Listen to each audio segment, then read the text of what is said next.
नमस्कार, आप देख रहे हैं क्वेश्चन आवर। आपके साथ में हूं दिव्यदर्शनी और मैं हूं रवि कैंतुरा। 2024 के चुनावी रण के लिए प्रचार कल थम गया है, लेकिन आज भी राजनेता जनता को नहीं भूल सके। सीएम धामी ने आज खटीमा में तो कांग्रेस के कद्दावर नेता हरीश रावत ने भगवानपुर में जनता से व्यक्तिगत तौर पर मुलाकात की। ये रिपोर्ट देखें और इसके बाद हम अपने मेहमानों के साथ करेंगे चर्चा। वोट मांगे। पहला दिन है, कल मतदान होना है, तो सब लोगों से व्यक्तिगत रूप से मैं निवेदन भी कर रहा हूँ कि अधिक से अधिक संख्या में लोग मतदान करें। मेरा सबसे अपील भी है कि बड़े बुजुर्गों से, नौजवानों से, माताओं बहनों से और ख़ासकर से जो पहली बार अपने मत का प्रयोग करने वाले हैं, नव मतदाता, उन सबसे मैं कहूँगा कि भारत की सरकार बनानी है, लोकतंत्र का महायज्ञ है। इस महायज्ञ में सबको शामिल होना है, सबको अपनी आहुति देनी है और हमारे राज्य का मतदान प्रतिशत अधिकाधिक हो और मतदान अधिकाधिक होगा तो निश्चित रूप से सरकार बनाने में हमारी भागीदारी अधिक। लोकसभा सीट जीतने जा रही है और बीजेपी का वोट शेयर भी बहुत अच्छा रहने वाला है। रुझान तो बहुत बेहतर है, मैं कह सकता हूँ। और नटसेल में कहूँ तो भाजपा प्रचंड बहुमत के साथ ये लोकसभा हरिद्वार जीतने जा रही है। भाजपा का जो वोट शेयर होगा वो बहुत अच्छा होगा। नहीं, कोई मुलाकात नहीं हुई और वो अपना काम कर रहे हैं, हम अपना काम कर रहे हैं, तो मुलाकात अब होगी उनसे जब फुर्सत होगी। देखो, प्रेस मुझे हरिद्वार में बार बार यही पूछ रही थी कि आप कोई आलोचना आप किसी की नहीं कर रहे हैं, किसी की बुराई नहीं कर रहे हैं, जबकि विपक्ष लगातार बुराई ही उसका मुद्दा बना हुआ है। तो मैंने कहा भाई देखो, मैं अपने काम से अपनी रेखा खींचना चाहता हूँ, काम से अपनी रेखा लंबी खींचना चाहता हूँ और किसी की रेखा काट के मैं उसको छोटा नहीं करना चाहता। मैं विचारधारा पर लड़ाई लड़ रहा हूँ, मैं अपनी उपलब्धियों के आधार पर चुनाव लड़ रहा हूँ। चाहे मैं कृषि मंत्री रहा या फिर मुख्यमंत्री रहा, मुख्यमंत्री रहते हुए मैंने काफी काम अपने किसानों के लिए किए। शहरी क्षेत्रों में सड़क हो, बिजली हो, पानी की सुव्यवस्था हो, तमाम स्वास्थ्य की सुव्यवस्था हो, उसके लिए काम किया है। बीजेपी के अलावा कांग्रेस के जिताते हुए जनता का खूब प्यार बटोरा। मैं यहाँ बाजार में हाथ जोड़ करके पदयात्रा नहीं कर पाया था, भगवानपुर के लोगों से वोट नहीं मांग पाया था, तो आज वोट मांगने का मौका है तो मैं वोट मांगने आया हूँ। कांग्रेस के लिए वोट मांगने आया हूँ। तो बेरोजगारी, महंगाई, कुशासन, विकास रुका पड़ा है, लोग त्रस्त है, महिलाओं का अपमान हो रहा है, बहुत सारी बातें हैं जो लोगों के मन में उमड़ रही है। लोग इस बार अपने लिए वोट दे रहे हैं और अपने लिए वोट दे रहे हैं, इसलिए उनके वोट का निर्णय तो 2024 लोकसभा चुनाव की घड़ी बहुत पास है। कल यानी 19 अप्रैल को मतदान होने वाला है और प्रचार प्रसार पहले ही थम चुका था। आज डोर टू डोर कैंपेनिंग हुई, जहां पर भारतीय जनता पार्टी की तरफ से खटीमा में सीएम धामी ने जोर लगाया, लोगों से मुलाकात की, तो वहीं लोगों के बीच हरीश रावत भी भगवानपुर पहुंचे, जहां पर उन्होंने कहा कि मैं यहां पहुंच नहीं पाया था, लोगों से वोट नहीं ले पाया था, लेकिन अब हाथ जोड़कर उनसे वोट मांगने आया है। तो ये रणनीति अब डोर टू डोर चली है। अब देखना ये होगा कि कल जब किस्मत का फैसला होगा, 4 जून को जो नतीजे आएंगे वो क्या कहते हैं, लेकिन उससे पहले आज ही इस पर चर्चा करेंगे। बिल्कुल दिव्यदर्शनी, आपने सही कहा कि किस तरीके से अब जो चुनावी शोर था वो थम गया और उस चुनावी शोर के बाद अब सबको कल का इंतजार है कि सुबह जब 7 बजेंगे तो मतदान करने के लिए पूरे उत्तराखंड के पहाड़ से लेकर मैदान तक लोग मत बूथों पर दिखाई देंगे और मतदान करके अपने नेता को चुनेंगे। तो अपने जो मेहमान हैं आज के हमारे, उन सबका स्वागत कर लेते हैं। नवीन पिरसाली साहब, भाजपा के प्रवक्ता, हमारे साथ जुड़ गए हैं, बहुत स्वागत है सर आपका। गिरिराज किशोर जी हमारे साथ जुड़ गए हैं, बहुत स्वागत है। कांग्रेस नेता हैं शांति प्रसाद भट्ट जी, यूकेडी के प्रवक्ता, हमारे साथ जुड़ गए हैं, आपका भी सर बहुत स्वागत है। नवीन जी, आपसे शुरुआत कर लेते हैं क्योंकि अब जो कल का दिन है उसका सबको इंतजार बेसब्री से है, लेकिन आप लोग कितने उत्साहित हैं, कितने आश्वस्त हैं? और जो मतदाता है वो तो अपना मन अब बना ही चुका है, बस उसको जाकर कल बटन दबाना है।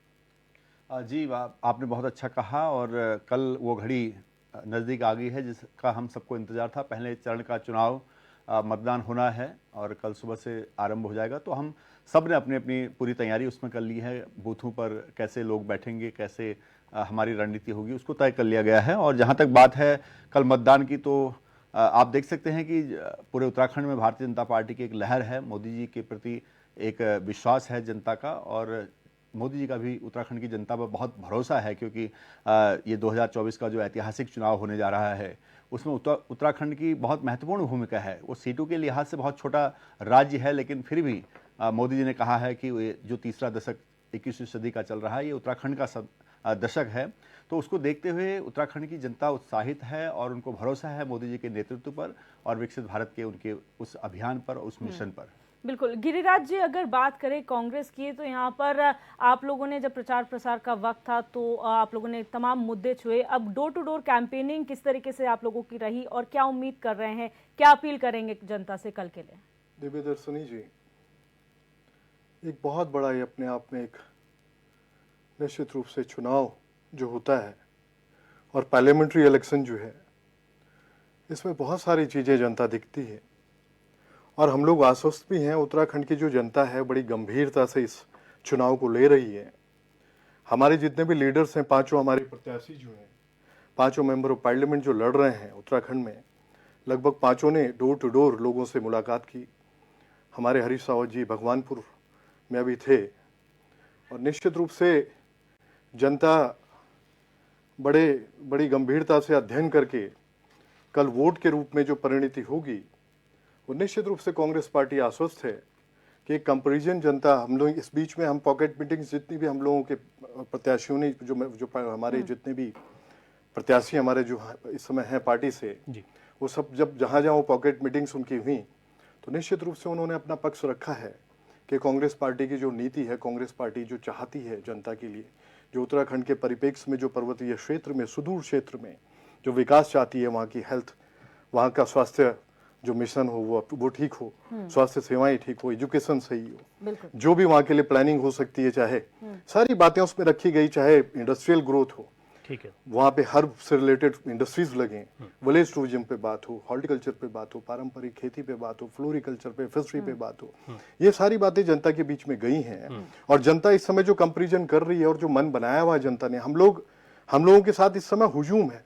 आप भारतीय जनता पार्टी में और कांग्रेस में एक फर्क इस समय देखो कि निश्चित रूप से जब भारतीय जनता पार्टी की तरफ से प्रधानमंत्री नरेंद्र मोदी जी, गृह मंत्री अमित शाह जी, स्मृति ईरानी जी और जितने भी इनके बड़े जो लीडर्स हैं, लगभग सारे लोग पहुंचे और वो प्रचार उन्होंने किया। निश्चित रूप से हमारी तरफ से सचिन पायलट जी और हमारी प्रियंका जी जो महासचिव हैं, जो जनरल सेक्रेटरी हैं पार्टी के, वो निश्चित रूप से आए, उन्होंने सच्चाई पर उसने का कार्य किया। ठीक है सर। और कंपैरिजन जरूर जनता करेगी। हाँ। और निश्चित रूप से जो परिणति होगी वोट की, वो निश्चित रूप से कांग्रेस के पक्ष में होगी। आने वाला समय सुखद होने वाला है इस पूरे प्रदेश के लिए। ठीक है। उत्तराखंड क्रांति दल से हमारे साथ शांति प्रसाद भट्ट जी हैं। भट्ट जी, अब 3 सीटों पर आपके प्रत्याशी हैं, एक सीट पर आपने समर्थन दिया है, एक सीट पर आपका नामांकन किसी कारणवश वहां पर जो है नहीं हो पाया था। कल के लिए जब सुबह 7 बजेंगे वहां पर, क्योंकि आप लगातार स्थानीय मुद्दों को उठाते रहे हैं, क्या अपील है आपकी क्षेत्रीय दल के नाते, क्योंकि आप भी इस चुनावी रण में कूदे हुए हैं? बहुत सही सवाल आपने किया है। यदि बात को आने देंगे तो मैं आपको जमीनी हकीकत बताऊंगा कि इस पूरे चुनावी महासंग्राम में जनता का क्या मूड था, राष्ट्रीय पार्टियों की क्या स्थिति थी। देखिए, लोकसभा चुनाव है, निश्चित रूप से केंद्र की सरकार इसमें बननी है और भारतीय जनता पार्टी को इस बार हमने थोड़ा सा घबराहट के मूड में देखा। हम जनता के बीच में नुक्कड़ सभाएं कर रहे थे। हमारे वही बुनियादी सवाल थे, क्या आपके बच्चों को नौकरी मिली? नहीं। घोटालेबाज कौन थे? हमने कहा गांव में यदि स्वास्थ्य व्यवस्था ठीक नहीं है, महिलाएं सड़कों पर यदि प्रसव कर रही है, तो सत्ताएं क्या कर रही है? जो लोकसभा सांसदों ने गांव गोद लिए थे, यदि वो गांव विकास से दूर हैं, तो फिर ये चेहरे बदलकर क्यों आपके बीच में झूठ बोलने आए हैं? आपके सामने इन्वेस्टर समिट 2-2 बार भारतीय जनता पार्टी ने किए, मगर इन्वेस्टर कहां हुआ, कोई गांव में बताने को तैयार है तो हम आपके सामने हाथ जोड़ देंगे। इसी तरीके से हमने गांव से पलायन के लिए सरकारों के द्वारा क्या नीतियां बनी कि जिससे गांव का पलायन रुका, गांव वालों ने सीधे से सिर को हिला दिया। जंगली जानवर आपके बच्चों को मार रहे हैं, क्या आपके लिए कोई समाधान हुआ? जो कि काम सांसद का था केंद्र में कानून बदलवाने के लिए। ऐसे ही तमाम बिंदुओं पर हमने नुक्कड़ सभाएं करी, और ये मैं आपको क्षेत्रीय दल की ताकत, क्षेत्रीय मुद्दों की ताकत बता रहा हूं कि हम भारतीय जनता पार्टी और कांग्रेस को पहाड़ों से खदेड़ने में कामयाब हुए। इनकी हिम्मत नहीं हुई कि जो पहले भाइयों और बहनों, बुली दीदियों श्रीनगर में कर रहे थे, वो रुद्रपुर और ऋषिकेश में सिमट गए। ऐसे ही कांग्रेस की स्थिति थी कि कांग्रेस ने भी हिम्मत नहीं करी, क्योंकि पटवारी भर्ती घोटाले से लेकर शिक्षा भर्ती घोटाला, स्वास्थ्य घोटाला, जमीन घोटाले में माशा अल्लाह ये भी उतने ही थे। हमने ये कहा कि अंकिता बिटिया की हत्या हुई, उसको हमने मुद्दा बना रखा है, और हमारी ताकत देखिए, कांग्रेस भी उसी झंडे को लेके घूम रही थी, और अंकिता की मां हमारे साथ कह रही थी कि राष्ट्रीय पार्टियों के राष्ट्रीय बेईमान है, इन्होंने मेरी बेटी के जो है केस को कमजोर करने की कोशिश करी। आशुतोष जो है सही कैंडिडेट है और मैं इसके साथ खड़ी हूं। इसी तरीके से वो हर मुद्दे पर। अब आ जाइए कि भारतीय जनता पार्टी आखिर पहाड़ से में क्यों नहीं चढ़ पाई? क्योंकि जनता भारतीय जनता पार्टी के नेताओं को गांव में खदेड़ रही थी। ये चीजें अखबारों में कहीं नहीं दिखेंगी, आपके चैनलों में कहीं नहीं दिखेंगी, अन्यथा ना लेना। और मैं देख रहा हूं ध्रुवीकरण दो ही पार्टियों में दिखाया जा रहा है। जिस पार्टी ने राज्य बनाया उसको कहीं शो नहीं किया जा रहा है। ये भी हम जनता को बड़े खुलकर समझा रहे थे। और भारतीय जनता पार्टी क्या कर रही थी? हमारे प्रत्याशियों के प्रोग्राम जहां लगे वहां पर आकर पुलिस खड़ी हो जाए, परमिशन दिखाओ। हमारा कार्यक्रम अवरुद्ध हो रहा था और हमको जबरन झगड़ा करना पड़ रहा था। एक जगह नहीं, दुगड्डा में हुआ, कोटद्वार में हुआ, पौड़ी में हुआ, और लास्ट के दिन तो पुलिस वालों ने माइक छीन के हमारा प्रचार बंद कर दिया कि तुम्हें प्रचार की भी अनुमति नहीं है। कारण क्योंकि जितना हम चिल्ला रहे थे क्षेत्रीय मुद्दों पर, जनता भारतीय जनता पार्टी से सवाल कर रही थी। अब आ जाइए मुद्दों पर। शांति जी, मैं बात खत्म कर रहा हूं जी, प्लीज। उसके बाद मेरे छोटे मैं बात खत्म कर रहा हूं। अब आ जाइए जमीनी हकीकत पर। देखिए, मुझे आज चैनल, कल चुनाव होने हैं, चुनाव खत्म हो गए, अब सवाल इस बात का होता है परिणाम क्या होगा। मैं दिव्या बड़े दिल से कह रहा हूं, यदि मुद्दों पर वोट पड़े तो किसी की ताकत नहीं है जो हमें हरा दे। और यदि जो चल रहा है भारतीय जनता पार्टी का, मैंने देखा है, मैंने महसूस किया, मैं आपके चैनल पे बोल रहा हूं, मैन पावर में भारतीय जनता पार्टी दोनों पार्टियों से आगे है, मनी पावर में भारतीय जनता पार्टी दोनों पार्टियों से आगे है, मसल्स पावर में भारतीय जनता पार्टी दोनों पार्टियों से आगे है, मीडिया मैनेजमेंट करने में जो पावर भाजपा है वो किसी के पास नहीं है, और लास्ट में ये जो इलेक्ट्रॉनिक सिस्टम है इसमें भी भारतीय जनता पार्टी आगे है। 5 चीजों में भाजपा से कोई टक्कर नहीं ले सकता। और उदाहरण मैं बता रहा हूं, ये जो हृदय परिवर्तन होने, राजेंद्र भंडारी, प्रदीप तिवारी, जितने भी भागे हैं ये भाजपा में, इनके घरों पे जब छापे पड़े तो ये सारे वहीं मिले जहां इनको जाना नहीं चाहिए था। ये ताकत है। और फिर 7वीं ताकत, सबसे बड़ी ताकत, मोदी जैसा दुस्साहसी, जिसकी उपेक्षा मैंने कई आरएसएस के लोगों से जब बात करी कि आखिर ऐसा क्या है कि मोदी जी बड़े हिंसक स्थिति में आ जाते हैं अपने नेताओं के साथ। तो भारतीय जनता पार्टी के नेताओं ने बताया कि जितनी उपेक्षा मोदी की हुई, झूठ मत बोलिए कि मतलब लोगों अमित को शाह को के अलावा साफ मत बोलिए कि लोगों जो आपके सवाल है, भारतीय जनता पार्टी आपके सवाल पे ही जवाब ले रहे हैं। अपनी मसल्स पावर के तहत आप भारतीय जनता पार्टी हर चीज में आगे है। ठीक है, मैं तो भारतीय बात जनता कर रहा पार्टी हर हूं। चीज में आगे, रणनीति में आगे है। अगर मैं आपकी सबसे बड़ी ताकत पार्टी बता रहा है। हूं तो आप नवीन जी, परेशान क्यों क्षेत्रीय हो दल होने के मेरा नाते कहने का उनकी मतलब अपनी है, दिव्या, इम्पोर्टेंस है। भाजपा जिस पावर का इस्तेमाल कर रही है, ठीक है, ये भी लोकतंत्र में जनता ठीक है, देख रही है। जवाब तो- आने वाले समय में इसका भी जवाब जवाब दिया तो ले जाएगा। लीजिए। जवाब। नवीन पिरसाली जी, यहाँ पर क्षेत्रीय दल का भी अपना एक महत्व होता है। जब आप भले ही लोकसभा का चुनाव की बात करें, लेकिन वो अपने मुद्दे पहाड़ के उठा रहे हैं, लेकिन आरोप हमेशा यही रहता है कि अगर मुद्दे जीते तो हम आगे आएंगे, लेकिन वो होने नहीं दिया जा रहा। 5 चीजों में आप लोग हैं जो शांति प्रसाद भट्ट जी ने कहा, क्या जवाब देंगे इसका? देखिए दिव्यदर्शनी, बहुत सिंपल सी बात है, भारतीय जनता पार्टी इस विश्व की सबसे बड़ी पार्टी है, और जो विश्व की सबसे बड़ी पार्टी होगी तो उसके बाद सबसे ज्यादा कार्यकर्ता हैं, हमारे पास 20 करोड़ कार्यकर्ता हैं लगभग, जो रजिस्टर्ड है, उसके अलावा गिनती नहीं है। तो अब आप ये देखिए कि अगर हम संसाधन जुटाना चाहें, अगर हम धन की व्यवस्था भी करना चाहें, अगर एक रुपया भी एक व्यक्ति देता है तो 20 करोड़ रुपए एक सेकंड में जमा होते हैं। ठीक है, और ये पार्टी विश्व की सबसे बड़ी पार्टी रातों रात नहीं बनी है।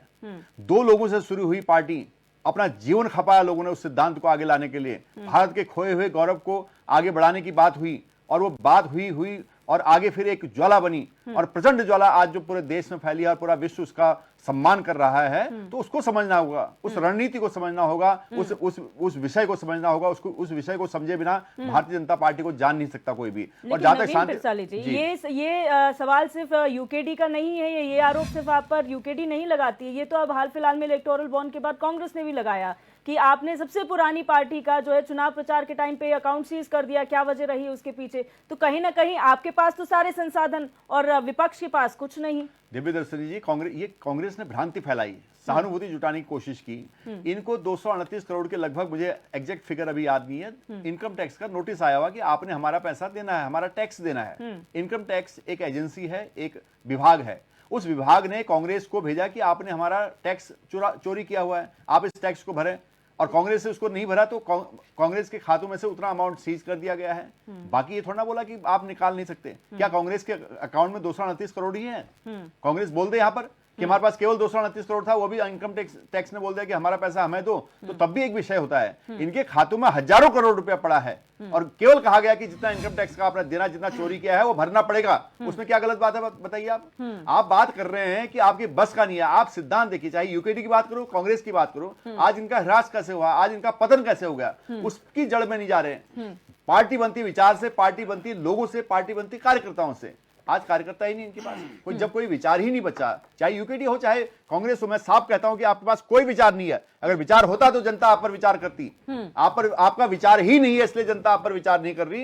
ये एक देखने वाली बात है। और नाच न जाने आंगन टेढ़ा दूसरों पर आरोप लगा देना, विश्व की सबसे बड़ी पार्टी को आप उंगली बड़ी आसानी से उठा सकते हैं, क्योंकि स्वतंत्रता की, आपको अभिव्यक्ति की आजादी है, लोकतंत्र है, भारतीय जनता पार्टी की सरकार है, जनहित की सरकार है, लोकतंत्र को कहते हैं। आप 75 से 77 का समय आप देखते तब पता चलता कि इतना बोल देते, तब समय आपको पता चलता। यहां पर आप स्वतंत्र है बोलने के लिए, लेकिन जनता उसको साफ देख रही है। जितना आप कोस रहे भारतीय जनता पार्टी को, उतना ही जनाधार भारतीय जनता पार्टी का जनता के अंदर बढ़ रहा है, क्योंकि भारतीय जनता पार्टी अपनी नीति, नियति और नेतृत्व से आगे बढ़ रही है, न कि किसी से ईर्ष्या करके। भारतीय जनता पार्टी कभी किसी से कोई ईर्ष्या नहीं करती। ठीक है गिरिराज जी, अभी जो बात आई है कि आप लोगों ने, बल्कि आप लोगों ने इस बात का जिक्र भी किया था कि आप लोगों को जब स्टार प्रचारकों का सवाल आया कि आप लोगों के स्टार प्रचारक क्यों नहीं आए, 2 ही लोग आए, जबकि स्टार प्रचारक राहुल गांधी भी यहाँ पर नहीं पहुंचे, खड़गे जी भी नहीं पहुंचे, तब भी इस बात का जिक्र हुआ था कि आप लोगों के पास इतना धनबल नहीं है, खाते सीज कर दिए गए। रवि जी, खाते सीज कर दिए गए, पूरा हिंदुस्तान की पूरी जनता जानती है। इंटेंशनली इन्होंने सीज किए हैं, ये भी जानती है। नवीन जी का स्टेटमेंट जो भी हो, और मैं आपको एक चीज बताऊं, अभी जो आपने अभी, रुकिएगा नवीन जी, मैं आपको सुन रहा था, सुनिए, सुनने की आदत डालो। मैंने बोला आपको सुन रहे हैं ना आप, अरे सुन लीजिए ना, सारी बातें, अरे जो भी है सुन लीजिए। ये अभी जो फिगर वाली बात कर रहे थे, तो आपको कितना इनकम टैक्स, अरे सुन लीजिएगा, आप सुन लीजिएगा, अरे इनकम टैक्स वाली बात सुनिएगा। आपको यही समय मिला था कि अपने इनकम टैक्स को बोल के आप जो है यहाँ पे जो है परेशानी वाला एक वो बनाए, एक सिचुएशन क्रिएट करे। आप सारा पैसा निकाल लो, इसलिए उतना रोक रहे। अरे आपने सारे अरे नवीन जी इंटेंशनली सारे काम करती है आपकी पार्टी, आगे बढ़ रहा है, आपकी पार्टी उसको रोकेगा कि भाई ये देगा। आपकी पार्टी ने आज तक जितने भी ईडी, अरे जितने भी ईडी के छापे पड़े हैं, वो सारे के सारे विपक्ष पे पड़े हैं।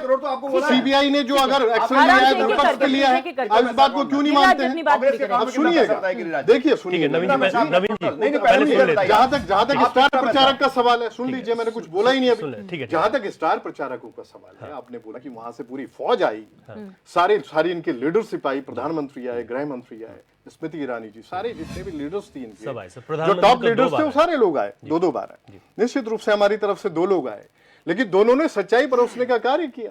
वो अग्निवीर पे बोल के गए, जो उत्तराखंड के परिप्रेक्ष्य में जो बात बिल्कुल पहले नंबर पे आती है कि वो बच्चे का भविष्य बर्बाद होने वाला है, वो 4 साल नौकरी करेगा, उसके बाद आएगा, उसका भविष्य क्या होगा? 2 बैच जा एक चुके हैं, हर परिवार से 2 सुनिएगा, बैच जा चुके हैं। हर परिवार से, उत्तराखंड के हर परिवार से एक सदस्य जो है फौज में होता है, विजन और समझ सेवा बाहर की देता बात है है वो। निश्चित रूप से। अगर वो बोला जा रहा है और समाप्ति की ओर हम लोग ले जाएंगे, अगर सरकार हमारी आती है केंद्र में, तो हम लोग इसको अग्निवीर को समाप्त करेंगे। ये बात भी अब हमारा निश्चित रूप से मैनिफेस्टो में बात शामिल है। उसके अलावा अगर बात रखी गई है अंकिता भंडारी पे, तो निश्चित रूप से इसलिए रखी गई है कि भाजपा के लोग भी उसमें शामिल हैं और एक एक नागरिक यहाँ का जो वास कर रहा है उत्तराखंड का, वो इमोशनली अटैचमेंट है उसका इसमें, और निश्चित रूप से वो पूरे संवेदनशील होकर वो व्यक्ति, हर व्यक्ति जो उत्तराखंड का, वो चाहता है, निश्चित रूप से चाहता है कि उसको न्याय मिले उस बच्ची को। आप नारी सशक्तिकरण की बात करते हैं, नारी सम्मान की आप बात करते हैं, तो निश्चित रूप से आपको चाहिए कि आप उस चीज को निश्चित रूप से उसमें उसके साथ, उसके परिवार के साथ पूर्ण रूप से खड़े हों। बिल्कुल रिजल्ट जो है, जो न्याय जो उसके पास, अरे आप लोग वीआईपी का नाम नहीं बता पाए अभी तक। ठीक है, तो नाम मेरा आपकी पार्टी से भाई आप सुन लीजिए, गिरिराज जी, दूसरी बात, नवीन जी, दूसरी बात है, सुन आपकी जो समझ है, उस ये समझ बात में हो मुझे गई, मुझे ये बात हो गई, तरस आ ये रहा बात है हो गई, कि मतलब तरस नहीं आ नाम रहा क्या है। ये सुन है, लीजिए, नाम कौन है? अभी स्टार प्रचारकों की बात कर दोषी रहे थे वो थे। अगर प्रियंका जी ने अगर बात रखी है उत्तराखंड के परिप्रेक्ष्य में, तो विकास पे बात रखी है। पर्वतीय क्षेत्र में वाकई विकास पहुंचना चाहिए, वहाँ के स्वास्थ्य सेवाएं सुदृढ़ होनी चाहिए। वहां पे जो पलायन हो रहा है, क्यों पलायन हो रहा है भाई? जो लोग वहां पे जो मास वास कर रहा है, निश्चित रूप से वो लोग रह रहे हैं जो बहुत गरीब लोग हैं, या मिडिल क्लास हैं, या वो तबका है जो वाकई जो है जिसको रोजगार चाहिए। अगर विलेज टूरिज्म की कांग्रेस बार बार बात कर रही है, इस वजह से कर रही है कि, और निश्चित रूप से एक बहुत बड़ा प्लान जो है वो अगर इम्प्लीमेंट होता है, जो बताया था मैंने हाइजीन करके गाँव को, वहाँ के लोगों को, जो लोग रह रहे हैं, वास कर रहे हैं गांव में, जो मांस बचा हुआ है, उसको रोजगार भी उसमें मिलेगा। ये सारी चीजें मैडम ऐसी हैं जो निश्चित रूप से कांग्रेस के जितने भी पांचों हमारे कैंडिडेट्स हैं वो लेके गए हैं जनता के बीच में, और आने वाले समय में इसीलिए इसकी परिणति जो है पॉजिटिवली कांग्रेस के फेवर में होगी कि हम लोग पूरी तरह से जो है आश्वस्त हैं, और हम लोग जो गए हैं लोगों के बीच में, एक सेटिस्फेक्शन हमारे नेताओं को भी है, कार्यकर्ताओं को भी है कि पूरी जनता उत्तराखंड की निश्चित रूप से कांग्रेस की तरफ देख रही है। आने वाले समय में 4 जून को चौंकाने वाले परिणाम निश्चित रूप से सामने आएंगे, और ये सारी चीजें हैं, पूरा सिनारियो है इस समय चुनाव का कि बिल्कुल बदलाव नजर आ रहा है। लोग उम्मीद लगाए हुए हैं कांग्रेस से, और निश्चित रूप से बड़ी गंभीरता इस समय, और साइलेंट वोटर भी अगर बोला जा रहा है कि साइलेंट है वोटर, तो निश्चित रूप से वो इस बार जो है इलेक्शन को वो एक अलग नजरिए से वो देख रहा है। वो एक जुमलेबाजों की जो फौज है भाजपा में, उसमें निश्चित रूप से उनको एक नजर आती है कि छल और छद्म की राजनीति नहीं हो सकती है उत्तराखंड में, देवभूमि है। ये लोग निश्चित रूप से आने वाले समय में कांग्रेस के पक्ष में कल जो मतदान होने वाला है, आहुति जो है हर व्यक्ति की, वो कांग्रेस के फेवर में। बिल्कुल ठीक है। शांति प्रसाद भट्ट जी, हमेशा आपने डिबेट्स में एक चीज का जिक्र हमेशा किया है कि इन 2 राजनीतिक पार्टियों से आप कभी भी धनबल हो, मैन फोर्स हो, कुछ भी हो, आप इससे जीत नहीं पाएंगे, लेकिन मुद्दे रहेंगे तो हम जीत जाएंगे। लेकिन क्या वजह है? क्योंकि हमने देखा महेंद्र भट्ट जी भी प्रचार प्रसार करते हैं, भावुक हो जाते हैं, उनके रोने का एक वीडियो वायरल होता है, जनता से कहते हैं कि आप अनिल बलूनी के पक्ष में जरूर वोट करिएगा। लेकिन यूकेडी के पास जो सबसे महत्वपूर्ण है, जिससे जनता रिलेट कर सकती है, वो है मुद्दे। उसके बावजूद भी कहीं कमी रह जाती है कि आज भी आप ये कह सकते हैं कि अगर मुद्दे जीते, अगर वो शब्द अगर आ जाता है, फिर देखिए आपने बहुत सही कही। महेंद्र भट्ट जी तो इसलिए रो रहे हैं कि अगर वो चुनाव हार गए सारे पांचों, तो उनकी दुकानदारी बंद हो जाएगी। उनको उत्तराखंड से कोई दर्द नहीं है। मेरा ये कहना है कि इस चुनाव में सवाल एक नहीं है, 2000 बच्चियों के साथ में बलात्कार और छेड़छाड़ के मुकदमे उत्तराखंड देवभूमि में दर्ज हुए। क्या ये शर्मसार करने वाली बात नहीं है देवभूमि के अंदर? हमने इसको मुद्दा बनाया। अरे एक अंकिता भंडारी छोड़िए, ममता बोगना तो मुख्यमंत्री परिवार की थी, उसकी हत्या हो गई, पता नहीं चल रहा। आखिर भारतीय जनता पार्टी ऐसे हत्यारों को बचा क्यों रही है? अगर खुलासा नहीं हो रहा है तो हम इसको मुद्दा ना बनाए। हमने भाजपा के जो गांव थे, हमने वहां जाकर उन्हीं के लोगों से पूछा कि कैप्टन साहब आप ये बताइए, अग्निवीर आपको अच्छा लग रहा है कि हाँ? तो मैंने कहा फिर पेंशन छोड़ दो, और फिर आप बताओ गांव में सूबेदार साहब, हवलदार साहब, कैप्टन साहब, ये शब्द तो सुनने को नहीं मिलने के। अब आप लोग मरे और उसके बाद तो यहाँ पर अग्निवीर हो जाएगा। तो ये तो हमारी कल्चर, हमारा संस्कृति सब खत्म हो जाएगी। गढ़वाल राइफल खत्म, कुमाऊं रेजिमेंट खत्म जब सिपाही नहीं रहेंगे। आपको मेरा कहने का समझ ही मतलब नहीं आप आया। बीच में देखिए, डिस्टर्ब ना करें, नहीं मेरी बात डिस्टर्ब को नहीं सुन ना, लीजिए। मैं बता रहा हूँ कि अगर आपका देखिए, ज्ञान फिर ये मैं बात है, कर रहा हूँ। 20 आप साल मेरे 22 साल से बीच में- प्रवक्ता आप हैं, अगर आपका मन में अग्निवीर ये के है मामले में कि ज्ञान मुझे ये है, डिबेट में ठीक है, डिस्टर्ब नवीन जी, समझता हूँ कि बहुत ही तो आप बोल के चिंतनीय दिखा विषय दो। है। नवीन जी, अगर ठीक है, आपका ज्ञान कोई ठीक है, है भट्ट जी, कि भट्ट जी, मुझे आप कंप्लीट डिस्टर्ब कीजिए, करोगे, आप तो कंप्लीट बोल कीजिए, के दिखा दो। ठीक है। मैं नवीन, आपको एनडीए ये बंद हो डिबेट गया में है, बोलने नहीं नवीन जी, देगा। एनडीए का एग्जाम नहीं आप नहीं ये होगा। नवीन जी, बताइए, नवीन जी, अब आपने आप ये कहा आ आपसे जाओ। जवाब दे दीजिए। आप अपने पे आ जाओ। शांति जी, कल तक तो आप गलतफहमी ये क्यों थे, फैलाने की प्रयास कल कर तक रहे तो हैं? आप ये थे। क्यों फैलाने का प्रयास कर रहे हैं? आज क्लैरिफाई हमें अगर आप सिखा रहे हार रहे हो बुरी और तरह चुनाव से, के टाइम पर जो अगर है आप धराशायी हार रहे हो, लोग आपको कांग्रेस जनता को नकार बोल रही रहे हो, है, यूकेडी को धमका रहे हो, आप ये क्या राजनीति है? हम नहीं जानते। शांति समझाने प्रसाद का भट्ट जी, जब- मैं एक चीज क्लियर करना चाहती हूँ। नवीन जी, जो बात अग्निवीर को लेकर उठ रही है वो एनडीए आईएमए से जुड़ी हुई नहीं है। एक साधारण जो आर्मी की भर्तियां होती है उसे लेकर उसके संबंध में कहा जा रहा था, जहां पर पहले भर्तियां जो है परमानेंट होने के लिए ली जाती थी, अब 4 साल की सेवाएं देने के लिए उनकी भर्तियां हो रही हैं। ये क्वेश्चन मार्क है, इसकी वजह से लेफ्टिनेंट कैप्टन या जो भी ये तमगे हैं वो नहीं मिलेंगे। अब ये बताइए दिव्या, ऐसा नहीं होगा। दिव्या एक बात बताइए, ठीक है, मैं जवाब चुनाव दूंगी चल सर, रहे उससे हैं, पहले शांति जी की बात देखिए सुनिए। मुझे डिस्टर्ब ना करो। ठीक अगर है। मेरी बात को अगर आने नहीं दोगे मैं बोलने नहीं दूंगा। ठीक है, फिर ठीक है, शांति आप जी, जल्दी अपनी बात जल्दी प्लीज कंप्लीट कर दीजिए, फिर जवाब मैं वही कह रहा हूं। अब बताइए, चुनाव चल रहा है, पूरा उत्तराखंड चल रहा है। कल यमकेश्वर के अंदर जो मेरा गांव है तिमली के पास, तिमली अकरा में एक पूर्णानंद जोशी है, उनका पूरा मकान जो है जलने की जद में आ गया। फोन कर रहे हैं, कोई सुनने को तैयार नहीं, हम चुनाव में व्यस्त हैं। डीएम पौड़ी जो है शिक्षकों को ऐसे धमका रहा है जैसे शिक्षक ना हो गए, कोई चपड़ासी हो गए उसके। जब शिक्षकों ने विरोध किया तो माफी मांगने लग गए। मेरा कहने का मतलब है, लोकतंत्र में पावर का गलत इस्तेमाल कर अगर आप चुनाव को प्रभावित करेंगे तो क्या इसको हम मुद्दा ना बनाए? हम ये कह रहे हैं कि भारतीय जनता पार्टी सही है, चलो, पर क्या उत्तराखंड में जंगली जानवर हमारे बच्चों को मार रहे? 10 साल में क्या लोकसभा में किसी ने कहा कि बने दिन में परिवर्तन होना चाहिए? अरे बॉबी पवार आज मुख्यमंत्री को आंख दिखा रहा है पौड़ी में। क्या मुख्यमंत्री जी बताएंगे कि हाकिम का हाकिम कौन है?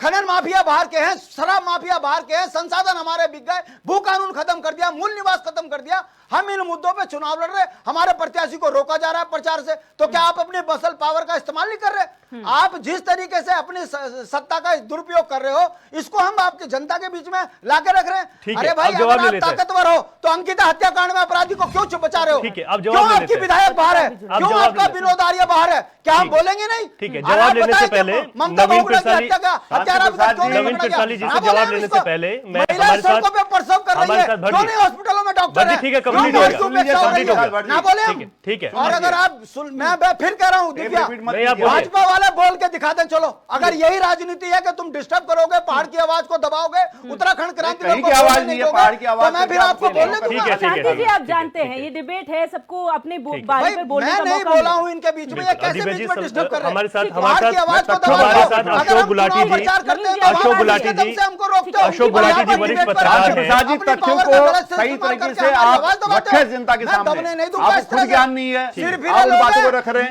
आवाज तेज करके थोड़ा होता है, इसका मतलब ये नहीं आवाज तेज करके होता है। प्रसाद भट्ट जी, ठीक है, कोई भी चीज आवाज तेज आवाज में रखकर नहीं होती है। आप हो चाहे भारतीय जनता पार्टी हो चाहे कांग्रेस हो, आप बड़ा गलत राष्ट्रीय तरीका दल है, पकड़ लिया आप वो लोगों ने। क्षेत्रीय दल है। क्षेत्रीय दल का दर्द थोड़ा सा ज्यादा झलक जाता है क्योंकि वो हम तो क्षेत्रीय है ना मुद्दे- दिव्यदर्शनी, हम कहा कि हम तो इंग्लैंड से होना है। की बात यहाँ पर हो रही है। यहाँ से मैं पहाड़ों में रहता हूँ। हमारे साथ ठीक है सर, ठीक है, ठीक है भट्ट जी, वो भी रहे, हम भी रहे। प्लीज भट्ट जी, क्या पता उत्तराखंड का दर्द? हाँ, ठीक जिंदगी है। भर दिल्ली रहे, भट्ट मुंबई जी, रहे, आपसे ज्यादा अमेरिका पता है रहे, हमें। यहाँ आगे बन गए भाजपा, यहाँ आपसे बन ज्यादा गए पता है खाने। हमें। ठीक है, आपसे ज्यादा पता है। ठीक है, आपकी हमारे आपकी साथ अशोक गुलाटी जी, मेरा बहुत अशोक गुलाटी जी हमारे वरिष्ठ की पत्रकार हैं सर, आपका बहुत स्वागत ये कोई है। व्यक्तिगत ये कोई अशोक व्यक्तिगत गुलाटी जी डिबेट हमारे नहीं साथ जुड़ गए हैं, वरिष्ठ पत्रकार हैं सर, आपका बहुत स्वागत है और आप पर ही आना चाहेंगे क्योंकि कल सर मतदान होना है। पूरी कोशिश है, हम लोग भी लगातार, क्योंकि आज हमारा फोकस, क्योंकि बहस तमाम लगातार कई महीनों से चल ही रही है, लेकिन उससे ज्यादा फोकस ये है कि उत्तराखंड की जो आवाम है वो ज्यादा से ज्यादा मतदान करने जाए ताकि एक अच्छा नेता चुनकर सामने आए। तो ऐसे में सर किस तरीके से देखते हैं इस बार जो मत को एक मत प्रतिशत बढ़ाने की भी पूरी कोशिश की गई है निर्वाचन आयोग द्वारा, और यहाँ पर जो जनता है साइलेंट वोटर की भी बात आ रही है। इस बार ये भी एक बात आई है कि ज्यादातर नुक्कड़ नाटक, इस तरीके की सभाएं या प्रचार का जो माहौल रहता था वो प्रदेश में नहीं दिखाई दिया। आपका क्या कमेंट है सर इस पे अशोक जी? सम्मानित सभी सदस्यों को मेरा नमस्कार। मैं थोड़ा सा परिचय भी देना चाहूंगा। मैंने सन 76 से मैंने दैनिक जागरण से मैंने शुरुआत करी थी, अयोध्या फैजाबाद से। उसके बाद 12 साल में जागरण में रहा, रानीखेत में बरसों पैदल चल चल के हम लोगों ने पत्रकारिता करी, रुद्रपुर की, खटीमा की। 7 साल तक मैं हिंदुस्तान यूएस नगर का ब्यूरो चीफ रहा। 18 साल से उत्तरांचल देवभू माया निकल रहा है, 4 साल से देवभू माया न्यूज चैनल निकल रहा है। तो मेरा यह है कि हम लोगों ने जब पत्रकारिता शुरू करी थी और उसके बाद कई चुनाव देखे, चाहे यूकेडी के देखे हो, चाहे अन्य दलों के देखे हो, इस राज्य को बनना देखा हो, और हम लोग पैदल चल चल के कवरेज करते थे। जो कवरेज होती थी वो ठोस होती थी, ठोस हम लोग ग्राउंड जीरो में जाके, वहाँ ग्रामीण क्षेत्रों में जाके हम उसको जब हम इस चीज को छापते थे तो लगभग 90% वो चीज सत्य होती थी।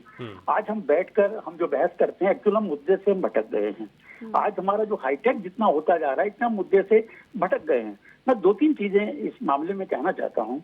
जैसे कि आज जो कांग्रेस के जो नेता हैं या कार्यकर्ता हैं जो भाग के बीजेपी में जा रहे हैं, जो भगदड़ मची हुई है, इसमें कुछ थोड़ी सी कांग्रेस की भी हुई। जैसे कि हम नाल का भी हम लेते हैं तो यहाँ प्रकाश जोशी जी को दिया, सबका था कि साहब पहले यहाँ पर जो है यशपाल आर्य जी लड़ेंगे, वो नहीं हुआ। तो यहाँ पर अगर जो कार्यकर्ताओं का ना दीपक बोटियाल जी को मिल जाता तो कोई भी नहीं छोड़ता, काफी अच्छी फाइट देते। बहरहाल जो इन्होंने कहा था बीजेपी ने कि साहब ये हमारी औपचारिकता है, हमें लूज कैंडिडेट की वजह से कोई, अगर हमें 2-3 बड़ा मुझे असंभव लग रहा है, अगर ये औपचारिकता थी तो बड़े बड़े नेता चाहे प्रधानमंत्री जी को, योगी जी को, अपने अन्य जगहों को यहाँ पे जबरदस्त कैंपिंग करनी पड़ी। उसके बाद भी यहाँ पे जो इस समय जो माहौल है वास्तविक रूप से बहुत ही टफ एंड टफ है। आज इतना होने के बाद भी बीजेपी संतुष्ट नहीं है कि हम जीत रहे हैं। बार बार वो पत्रकारों से पूछते हैं कि सब क्या माहौल है, क्या स्थिति है। जब कहते हैं भाई आपका तो माहौल बहुत बढ़िया, फिर उनको उसका कारण ये है कि चाहे वो आंगनबाड़ी हो, आंगनबाड़ी हो, और जो किसान है, मुस्लिम है, युवा वर्ग है, और यहाँ तक कि व्यापारी है जो अतिक्रमण में उनकी दुकानें, वो सब नाराज है। इसमें कोई दो राय नहीं।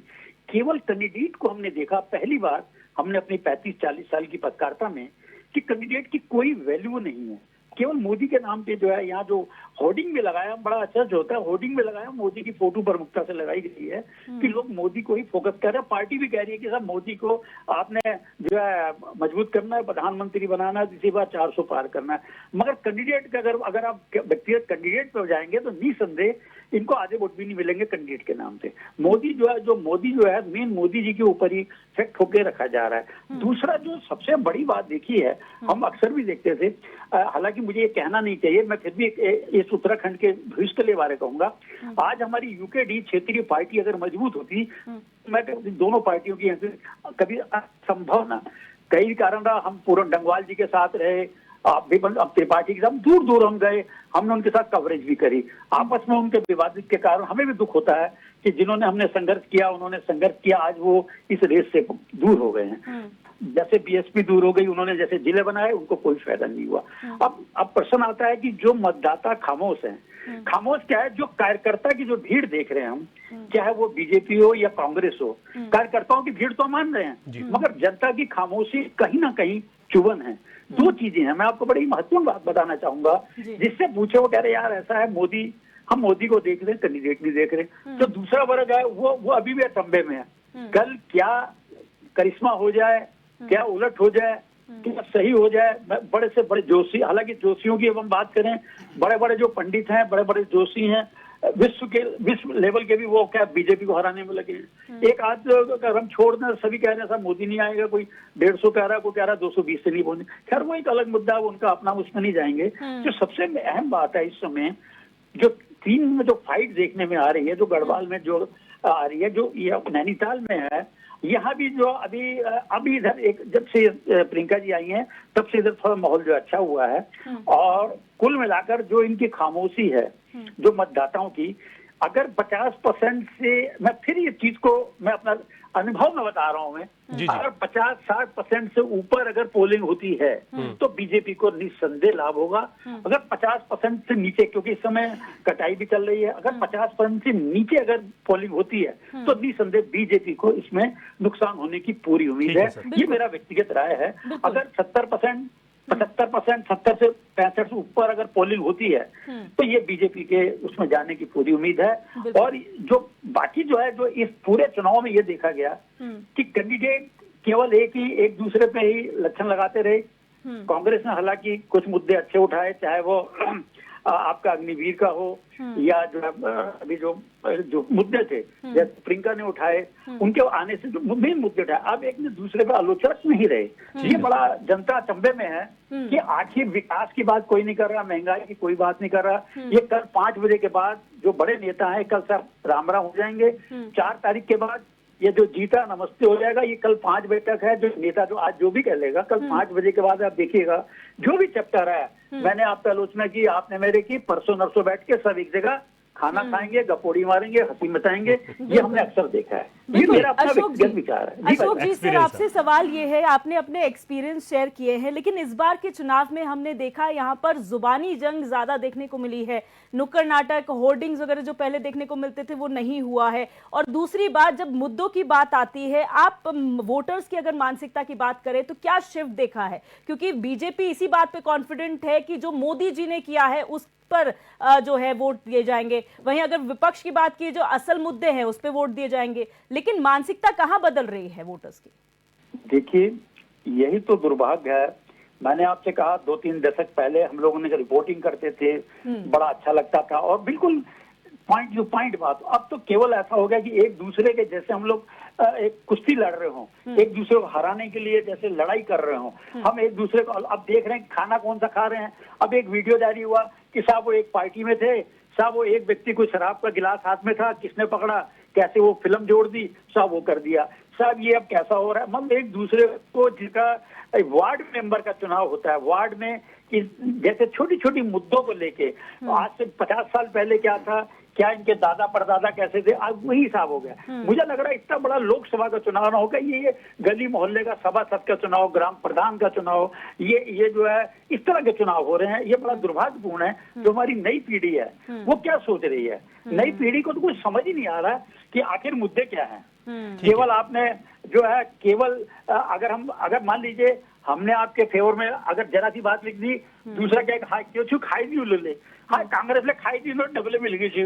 अब बीजेपी की बात अगर उनकी अगर वो बयान डाल देते हैं, हाय डबल खुब्बा मिल गई, हमारे कहाँ लिखल इनको बात लिखल हमारी क्यों छू, हमें डबल ना दी, हमारे तो सब में सील छू, हमारे तो खाका सील छू, डबल मिल गए। तो सबसे बड़ी जो इस चुनाव में जो हमारे पत्रकार साथी थे इतने संकट में रहे, आप बिलीव नहीं करेंगे, किसी के कोई भी, मुझे कहने में कोई शर्म नहीं आती, किसी ने एक नए पैसे का विज्ञापन नहीं दिया, किसी पार्टी ने भी। मगर आलोचना पत्रकारों को ऐसा बनाया टारगेट, जरा सा अगर किसी का इंटरव्यू लिख रहे हैं, अगले 2 घंटे बाद खाई दी थी हाई इन्होंने खूब डबल खाई दी, अब उनका लिख दिया तो बेचारा कहाँ जाए, है ना? अगर मान लीजिए किसी का रोड शो हो रहा है, अगर अच्छा लिख दिया कि सब बीजेपी का रोड शो में जबरदस्त भीड़ थी, अरे नहीं खा दिया था, हमारे पास तो पैसे नहीं है भाई साहब, हम तो कुछ नहीं खिला। ठीक है सर, मैं भाजपा के प्रवक्ता नवीन पिरसाली जी पर जा रहा हूँ। नवीन जी, 2 महत्वपूर्ण चीजें आई हैं, वैसे काफी महत्वपूर्ण जो बातें हैं वो बताई अशोक जी ने, लेकिन एक है कि आप प्रधानमंत्री नरेंद्र मोदी जी के ही नाम पर चुनाव लड़ रहे हैं, तो जो कैंडिडेट हैं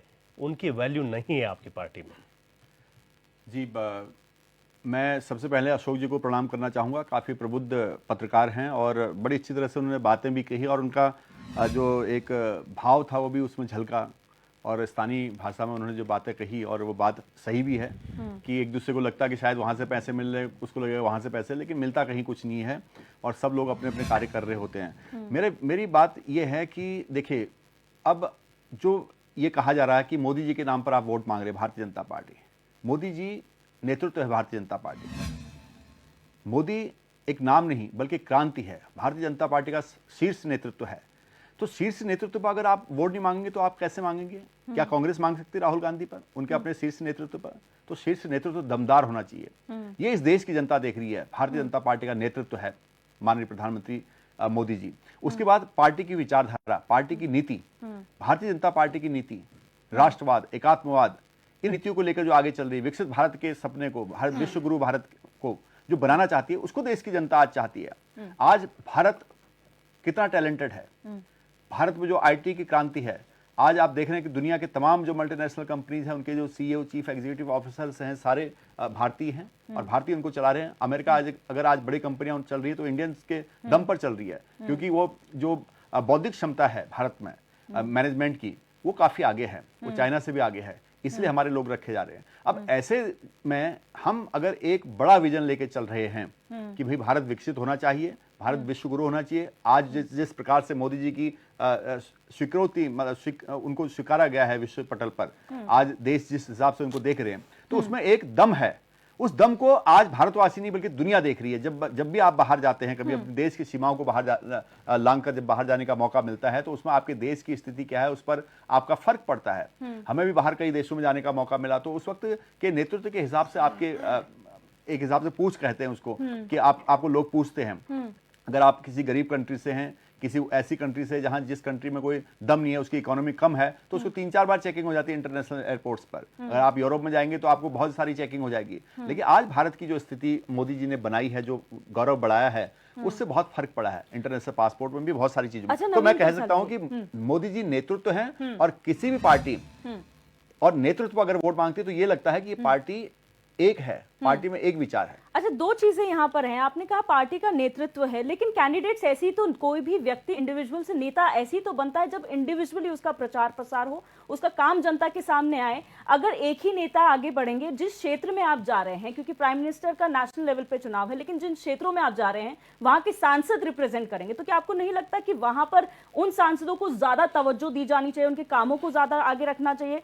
दूसरी बात यह है कि अमेरिका का आपने जिक्र किया, जब अमेरिका हमारे देश के बुद्धिजीवियों को या फिर बौद्धिक क्षमता को पहचान सकता है, तो हमारे देश में वो क्षमता क्यों नहीं पहचानी जा रही है? बिल्कुल, आपने सही बात कही। यही तो मैं बताना चाह रहा हूं। पिछले 60-70 सालों से नहीं समझा गया, लेकिन अब समझा जा रहा है। जब से मोदी जी आए, आप देखें चंद्रयान हमने दक्षिण ध्रुव पर पहुंचाया, साइंटिस्ट तो पहले भी इसरो के थे ना सर, तो यही तो पहले भी इसरो हिम्मत किसने बढ़ाई, किसने इंफ्रास्ट्रक्चर दिया? एक लीडरशिप होती है, लीडरशिप होती है। जब लीडरशिप बोलती है और लीडरशिप पीछे से अगर उसको बैक करती है, तब आगे बढ़ते हैं। डिमोरलाइजिंग हो गया ना नवीन जी, ये तो डिमोरलाइजिंग हो गया। यानी कि जब से हमारा देश आजाद हुआ, उसके बाद से जितने साइंटिस्ट थे वो कुछ नहीं कर रहे थे, नहीं, सब कर रहे थे। एक नेतृत्व होता है आपका। आज ये चैनल है, अगर इसके सीईओ या इसके एमडी जो भी हैं, अगर वो आपको कोई मोटिवेशन नहीं देंगे, आपको कुछ नहीं करेंगे, आप कर रहे होंगे, उतना नहीं कर पाएंगे जितना आप कर सकते हैं। इस बात को आपको मानना पड़ेगा। अगर आपके सीईओ बदल जाए कल को, कोई बिल्कुल कम काम करने वाला है, काम पर असर पड़ेगा, पूरी कंपनी ऑर्गेनाइजेशन पर असर पड़ेगा। तो इसलिए नेतृत्व और सरकार का पूरे देश पर असर पड़ता है। मैं ये बात करने की कोशिश कर रहा हूं। इसरो के तो फिर चीफ को देना चाहिए ना इसमें, जो चीफ है, जो नेतृत्व कर रहे हैं। बिल्कुल, उनको उन्हीं को तो श्रेय दिया गया। प्रधानमंत्री ने किसको श्रेय दिया? अपने को थोड़ा नहीं दिया। उन्होंने कहा कि वैज्ञानिकों के दम पर, लेकिन वैज्ञानिकों के दम उसको प्लेटफॉर्म देने के लिए सरकार होती है। सरकार एक सेंट्रलाइज एजेंसी है, आप कह सकते हैं, एक अथॉरिटी है। वो अथॉरिटी सबको समान अधिकार देती है। जब पीछे एक बार हम जब चंद्रयान नहीं लैंड कर पाए, तो उसके बाद ढाढ़स बढ़ाने में तो प्रधानमंत्री जी ठीक है। शांति प्रसाद जी, नेतृत्व को समझने की जरूरत है। आपके पास आएंगे, लेकिन उससे पहले नेतृत्व के मायने नहीं समझेंगे, तब तक उसको उस बात पे विचार करने का कोई फायदा नहीं। गिरिराज जी से इस पर मैं जवाब ले लेता हूं। गिरिराज जी, भाजपा अक्सर ये कहती है कि अगर हम प्रधानमंत्री नरेंद्र मोदी जी के नाम पर चुनाव लड़ रहे हैं, तो आप भी अपने शीर्ष नेतृत्व के नाम पर चुनाव लड़िए। दिक्कत क्या है आप? रवि जी, इस चुनाव में एक विशेष बात मुझे नजर आई कि लोगों के बीच में जब कांग्रेस पार्टी गई, पांचों प्रत्याशी जो गए अपने अपने लोगों के बीच में, अपने अपने क्षेत्र में, तो निश्चित रूप से एक बात लोगों को समझाने में वो सफल रहे कि भाजपा एक चेहरे पे चुनाव लड़ रही है। और निश्चित रूप से ये कहीं इसमें कहीं कोई दो राय नहीं है कि नरेंद्र मोदी जी प्रधानमंत्री हैं देश के। एक पार्टी भाजपा जो चुनाव लड़ रही है, वो एक वन मैन शो जिसको बोलते हैं, नरेंद्र मोदी जी के चेहरे पे चुनाव लड़ रही है। लेकिन हमारी जो पार्टी है वो ये समझाने में लोगों के बीच में जाके सफल रही कि 5 जो मेंबर ऑफ पार्लियामेंट हैं, जिनका टेन्योर जो 2 टर्म जो है, आपके सबसे बड़ी पंचायत में बैठे 5 के 5 मेंबर ऑफ पार्लियामेंट जो है, सबसे बड़ी संसद में बैठे देश की, उन्होंने कितना डिबेट में पार्टिसिपेट किया, कितना उन्होंने उत्तराखंड के बारे में जो बोला और पक्ष रखा, विकास को गति देने में कितने वो सफल रहे 5 के 5 सांसद, निश्चित रूप से। और जब ये कंपैरिजन हो रहा है, लोग इस बात को समझ रहे हैं कि निश्चित रूप से केवल भाजपा एक हिप्नोटिज्म जो होता है, हिप्नोटाइज जो होता है, कब तक आप हिप्नोटाइज करोगे, कब तक आप जनता को जो हिप्नोटिज्म, आप जो है सम्मोहन, भाई कब तक आप किस तरह से बरगलाने की कोशिश करेंगे जनता को? तो हम लोग निश्चित रूप से उत्तराखंड में, और अभी लेकिन 60 और 65 साल की लेकिन बात ऐसा नहीं है। अभी नवीन जी उत्तराखंड की जनता समझदार है ना, रवि जी समझदार है, बिल्कुल समझदार है। अगर कोई पक्ष अगर कांग्रेस पार्टी ने रखा है, निश्चित रूप से अपनी तरफ से जो बातें रखी हैं कि एक चेहरे पे वो चुनाव लड़ रहे हैं केवल, वो मेंबर ऑफ पार्लियामेंट, आप पहले ये देखो कि एमपीज जो आपके हैं उन्होंने काम क्या किया, उन्होंने काम क्या किया। दूसरी बात सुन लीजिएगा, अरे आप सुन लीजिए, जो महारानी जी लड़ रही है उनको 50 और 60% जनता इस पार्लियामेंट्री क्षेत्र की जानती नहीं है, पहचानती नहीं है, उन्होंने देखा नहीं है। आप सोचिए अपने मेंबर ऑफ पार्लियामेंट। दूसरी बात, नवीन जी ने एक बात और बोली अभी, 60 और 65 साल की हमेशा बात किए जाते हैं। 60 और 65 साल में कुछ नहीं हुआ है। जो भी किया है साहब हमारी सरकार ने किया है, नरेंद्र मोदी जी के नेतृत्व में सारे काम हुए हैं 10 साल में। आप देखिए कि आप ये भूल जाते हैं, आईआईटी नहीं, आईआईटी सुन लीजिए, अभी बोला 60-65 साल आपने, मैंने बराबर कहा, मैंने कहा जो आप 7 सुन लीजिए। 10 साल अरे हमारे देश में नेहरू जी का नेतृत्व भी रहा, इंदिरा जी का भी नेतृत्व रहा, राजीव गांधी जी का भी रहा, नरसिम्हा राव जी का रहा, पूरा रहा, मनमोहन सिंह जी का भी रहा। लेकिन आप नहीं, आपके जितने भी प्रवक्ता हैं और आप स्वयं भी, आप हमेशा इस बात को दोहराते हैं कि 60 और 65 साल साहब कुछ नहीं हुआ, कांग्रेस ने कुछ नहीं किया। अरे भाई आईआईटी दिए हैं, सुन लीजिए, और इसरो दिया, जो मैडम ने भी बोला, दिव्यदर्शनी जी ने अभी, आप अगर ये बोलते हैं कि वैज्ञानिक तब सोए हुए थे, तो ये आप बिल्कुल नहीं कह सकते, गलत बोल रहे हैं। अरे राकेश सर गलत बोल रहे हैं आप, नहीं आप बोलते हैं, आप हमेशा अंगुली उठाते हैं, यही आपके पतन का सुन लीजिए, नहीं यही पतन का कारण है, आपके कहने से क्या पतन का कारण होगा? नवीन जी आएगा कहने से कोई पतन मोटिवेशन की बात, कांग्रेस का पतन नहीं हो सकता है, ये सुन लीजिएगा। ठीक है, आप लोगों को बदलाने से भाजपा पड़ता है, भाजपा केवल, देखिए ये सारी चीजें तो जनता के हाथ में है ना, सारी चीजें जनता के हाथ में। ठीक है, कल सुबह 7 बजे से मतदान शुरू हो जाएगा। इस समय जनता, अरे इस समय जनता कल वोटिंग का दिन है, अरे राहुल गांधी कौन है? आप उस परिवार की शहादत जानते हो, आप उस परिवार की शहादत जानते हो, उस परिवार को सही से दर्जा मिलता है।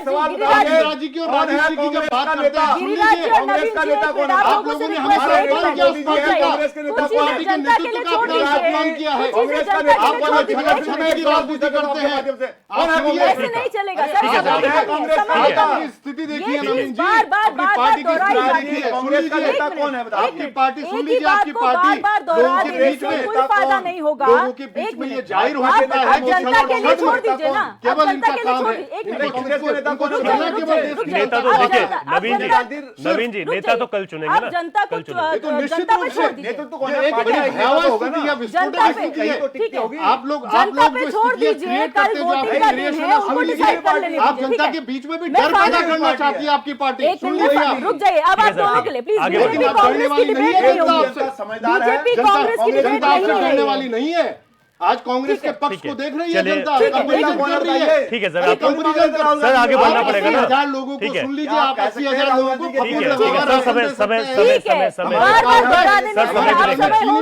समय भी देखना है। प्रचार प्रसार खत्म हो चुका है, कल वोटिंग का दिन है 19 तारीख को, कुछ चीजें जनता के लिए छोड़ दीजिए। आप लोग आपस में डिबेट करने लगते हैं, जनता को कंफ्यूज मत करिए, क्योंकि वो समझदार है। जो साइलेंट वोटर्स हैं वो भी अपना कमाल दिखाएंगे, 4 जून को सबको पता चल जाएगा। बहरहाल अब समय की कमी है, इसलिए मैं फाइनल कमेंट की ओर बढ़ूंगी और शांति प्रसाद भट्ट जी आपसे शुरू करूंगी।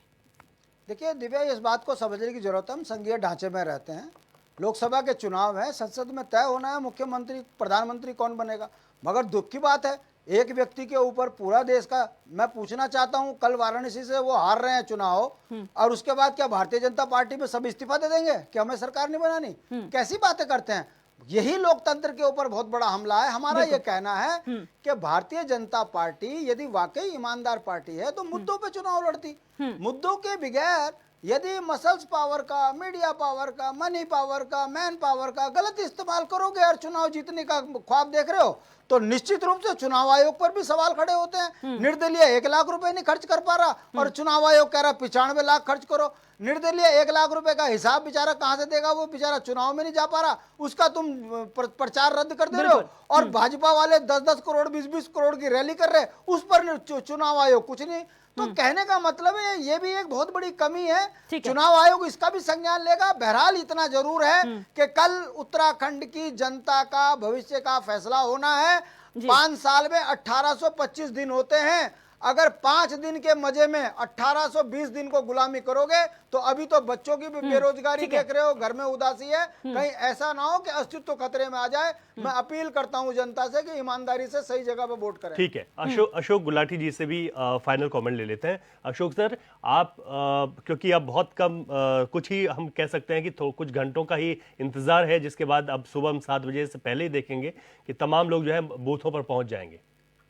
मैं बड़ा दिलचस्प भाई साहब मैं एक बात कहना चाह रहा हूँ, इस हट के इस पूरे चुनाव में एक्शन भी था, ड्रामा भी था, इमोशनल भी था, कुश्ती भी थी और एक से एक दूसरे के जो है आलोचक भी थे। तो हर तरह का जिस तरह फिल्मी पूरा जो है सीन होता है जी, पूरा सीन इसमें था और इसलिए माहौल अच्छा है और सभी लोग विद्वान लोग हैं, सभी को मैं आभार व्यक्त करता हूँ और कल अपील करता हूँ कि कल जो है सभी लोग अपने मत का प्रयोग करें और 4 जून को जो है जनता जनार्दन का जो भी जनादेश होगा वो सामने आ जाएगा। मगर एक चीज में आगे डेविड में जो भी बैठेंगे मैं उनसे एक प्रार्थना करता हूँ कि आपस में जोर से या आपस में क्या पता मैं उससे ज्यादा जोर से मैं बोलने की क्षमता रखता हूँ, मगर एक मुद्दे पर अगर हम लोग लड़ा जाए तो अच्छा रहेगा। हम एक दूसरे को आलोचक करेंगे, जीतने वाला जीत जाएगा, समझे, मजे लेने वाला मजा लेगा। आप हम आपस में लड़ते रहेंगे, हम एक मुद्दे पे बात करें, एक टेबल में बैठे, हम एक बुद्धिजीवी, हम कोई नेतागिरी नहीं कर रहे हैं यहाँ पे, क्योंकि एक हम इस मंच हमारा जो है एक पत्रकारिता का मंच है, एक सम्मानित मंच है। हाँ, अगर हम जनता के मंच में बाहर अगर मंच में करें तो अच्छा भी लगता है, डिबेट हो रहा हो, एक पत्रकारिता का एक बुद्धिजीवी का मंच होता है। तो मेरा एक सभी हमारे सम्मानित जो हमारे बैठे हैं भाई साहब भट्ट जी अंज है, और मैं एक चीज और बताना चाहूंगा, अजय भट्ट जी हों, भगत सिंह कोश्यारी जी हों, हरीश रावत जी हों, इनके साथ मैंने बरसों मैं साथ रहा हूं, इन सभी के साथ आप ताजुब करेंगे। सबसे अच्छा हमारा आज भी हमारा प्रेम प्यारा 20-20 किलोमीटर 30 किलोमीटर रानीखेत से लेकर पैदल जाते थे और हम लोग केमो बसों में भी जाते थे। आज भी सद्भाव वही प्यार बना हुआ है और जहाँ तक पत्रकारिता की थी वो निष्पक्ष है, चाहे बीजेपी हो कांग्रेस, इसलिए चाहे हमें मानते हैं हरीश रावत जी हो। आज हालांकि अशोक जी एक सवाल है, उसका जवाब शॉर्ट में दे दीजिएगा। एक सवाल है बहुत महत्वपूर्ण है, जो आप क्योंकि आपने अपने बारे में बता दिया है कि आप इतना जो है कई चुनाव देखे हैं, तो जो 2024 का चुनाव है 2014 और 19 के चुनाव से कितना अलग है? देखिए मैंने बहुत विपरीत है, वो इतना विपरीत है क्योंकि 14 अब में हाईटेक बहुत हो गया है। अब आदमी इतना व्हाट्सएप इतना हाईटेक हो गया, ग्राउंड जीरो पे कोई नहीं जा रहा भाई साहब। बड़े बड़े जर्नलिस्ट जो है बैठ के एसी के कमरे में गणित भाग कर रहे हैं। जो बेचारा जो गांव का ग्रामीण क्षेत्र का जो है, आप बिलीव नहीं करेंगे, गांव में जा जाके पैदल जा जाके जो करता है, जो ग्रामीण क्षेत्र में रिपोर्टिंग करता है, जो ग्राउंड पे जाता है, वो सबसे महत्वपूर्ण आंकड़े आपको प्रस्तुत करेगा। जो ऊपर दिल्ली बैठे हैं, अन्य जगह में शब्द नहीं कहना चाहिए, वो जो बैठ के कमरे में बैठ के जो आंकड़े करते हैं कि साहब 300 पार, 400 पार, 500 पार, 100 पार, 120, वो बिल्कुल आंकड़े फर्जी हैं। जो ग्राउंड पे जाता है वही आंकड़े सच होते हैं। जो ग्राउंड में जाता, अब हमें पता है ग्राउंड की स्थिति क्या है, क्योंकि हम इस समय आपको नहीं कह सकते। ठीक है सर, ठीक है। गिरिराज जी शॉर्ट में फाइनल कमेंट से, बहुत शॉर्ट में, समय की कमी। मैं अपनी उत्तराखंड की देवतुल्य जनता से एक प्रार्थना करना चाहूंगा कि कल मतदान है मित्रों, आप लोग निश्चित रूप से अपने मतदान का प्रयोग करेंगे, लेकिन ये सोच के आप अपना प्रयोग करें मतदान का कि आपका जो वोट है बहुत बहुमूल्य है। एक एक वोट की कीमत होती है मेरे मित्रों।